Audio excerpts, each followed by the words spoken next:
Kevin, I don't know that anything created more controversy in racing than not just the 2015 season for you guys, but what became known as the device that had people spun out like crazy. Today, we're going to talk about the device. First, when did the brainchild for this start developing in your head to build this? So my parents for Christmas in 2010 gave me a data system. First data system I ever had. Data was legal to race back then. There was no rules against it. So we raced it a lot. And it took me forever to figure out how to interpret the data, how to discover the problems. So there's this one underlying problem that I always saw. And I studied it and studied it. And if I could solve this problem, it would solve a lot of other things. And we could pick up time on the racetrack. So I had a simple concept, drew it up in CAD, and sent it to Davenport. I was like, hey, what about this? This will solve this problem. I want to know what he says when you send this to him. He was like, yeah, let's do it. So then it was on paper on a computer screen. So it's one thing to have it on the screen, but to apply it in real life is very hard. So there was probably 7 different versions. And I was mad at myself because I could not figure out a simple way to solve the problem. That's why it looks so complicated to solve a simple problem. What is the gist of the problem? What is the gist of the problem? Well, we can't solve it legally yet, so one day I'll figure out how to solve it again, so we can't talk about the problem. So there's still a problem, it's still not solved, absolutely. And it's still out there. That's what intrigues me about these race cars is it's very gratifying. There's tenths of a second still you can pick up for sure. So it drives me to work hard and keep thinking outside the box. And all right, lay this on me. So we can't go to the problem, but what all have we got at work here? What were you really envisioning when you put this together? Because to me, I look at this and hell, it intimidates me because I don't understand it. Yeah, so basically, this disconnected the left rear tire from the rest of the car.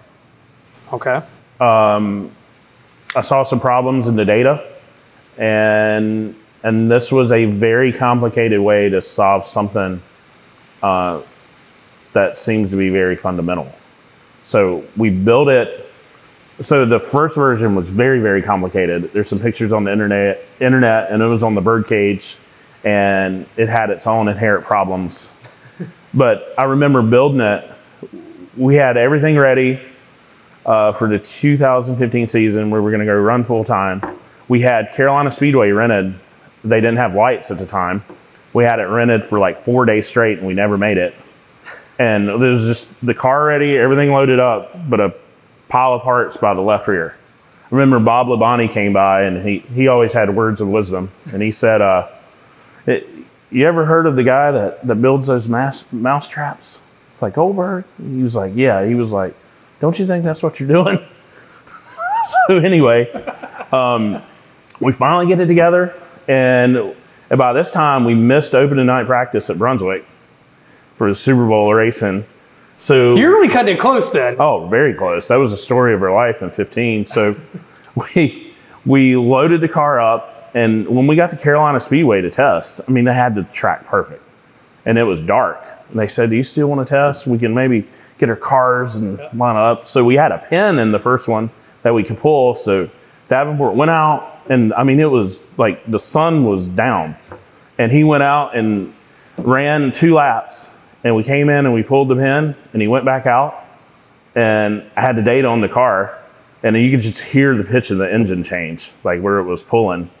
And we loaded up. So the guys were like, hey, we can get some lights and stuff? We were like, no, we're done. You know what you needed to know? 4 laps. So then, just 4? 4 laps. So then we're going down the road. And well, hold on. What's his reaction when he gets out of the car? Does he look at you like, holy crap, we just found something? We've always had a lot of belief in each other. So we never doubted each other's abilities, even to this day. So he was driving the rig. I was looking at the data, and the original device had like 10 Heims joints on it from Marie at FK. That's how complicated it was. And I was like, if we bang wheels with somebody, we're going to tear this thing up. We don't have any spares. So we go to Brunswick, and we practice with the pin in it. And as he's backing the car into the pit stall, he said, "Hey, we're going to pull that pin." So we pulled it and qualified fast time by a long ways. So wow, right out of the gate. Right out of the gate. So then we raced that race, and we ended up, it changed the car so much, I think we broke a right front A-arm leading. Just because it changed the way the dynamics and the physics were? Yeah, yes. Wow. So we came in, and we were always trying to develop engines at the time, and we had a broken valve spring doing maintenance the next day. So I remember Davenport himself in his driving suit got under the primary car, pulled the bird cage off of this car, and put on the backup car. And then I think we ended up winning, but that started him getting under it. I think we missed practice, and it started the whole aura around the device. And one thing that things like this does to the industry, if they don't know what problem you're trying to solve or what's in your head, it's a huge distraction. And I think that probably helped us more than anything. At what point did this start to become a problem as far as because I'm assuming the tech guys are looking at it, they obviously don't know what the hell they're looking at. It was the first race. They took this shock here, they took it, and it was the first year for suspension rules, and it was started with shock rules. So they first took the shock after we won, disassembled it, wanted to see what it was all about. So from that point on, we were a little scared that they were going to outlaw it. But Rick Swally held to his word and said they would never make anything illegal that was during the year. And I think he still holds that precedence today. So, but we were doing a lot of other things in 2015. We started manipulating rod heights with stacked springs. We started to really understand our data. Davenport and I are the reason that people talk about 3 and 4 inch numbers on the right front to this day. Like, we were developing an entire system, and this was just one of the little pieces of the puzzle that helped us be successful that year. So again, though, I mean, things can go bad when you're going this fast on dirt sideways. This was the only one you had that year, though? Did you have a spare? Yeah, we have a spare. You did have a spare, okay. Right. It sits right there. But this one was, if you watch the Davenport documentary on Flow, yep, the car he talks about for that season in Watusi, this was the one for it.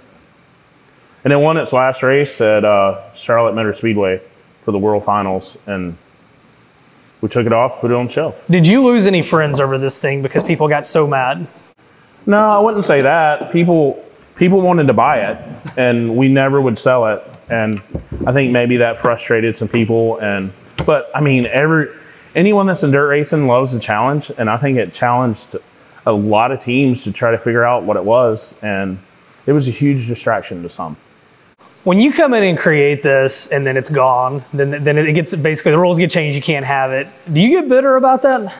Success is very hard to handle, and when they take something away that you felt like that you worked hard on, that wasn't very expensive, that I really didn't use that much engineering on this, maybe CAD to draw it. It looks like you used a lot. I'm going to be honest with you. It looks like a lot.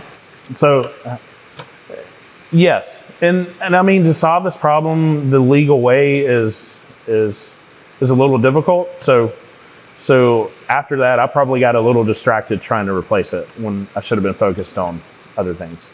So does it still live in the back of your mind, the legal way to make this work?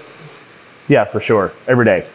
But there's not really a legal way to do it, and we will get in the gray area, but we will not blatantly cheat here. So that 15 season, you guys go out and win a lot, and then you have like the dream where you don't cross the finish line first, but you get to victory lane.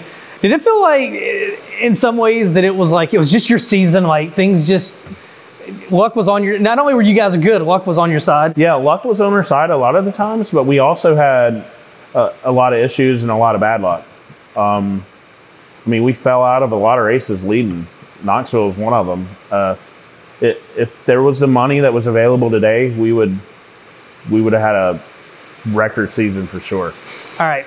Last thing on this, if they came back and they changed the rules, they made it legal, but you're the only guy, you got a patent on this thing, would you sell this? Or would you keep this internal? No, I never would sell it. I want to encapsulate it like in a glass cube sometime. Well, I mean, if they like made it legal again, you know, and this was a part that could be run on the car, would Kevin Rumley ever patent the device and people could buy the device to run on their car? No, I don't think so. Very selfish when you have something that's faster, for sure. I don't think there's anything wrong with that. I don't think there's anything wrong with that. Does it, in our sport now, you've talked about that, you know, there's only certain things, when some of these things get outlawed, you know what you did to go fast. Yep. And so it actually does you a favor sometimes because you just got to figure out another way to get back to that point. So if anything, did this just inspire you more? Yeah, so this taught me a valuable lesson. This taught me to really understand what you're trying to do, so you can replace it anyway.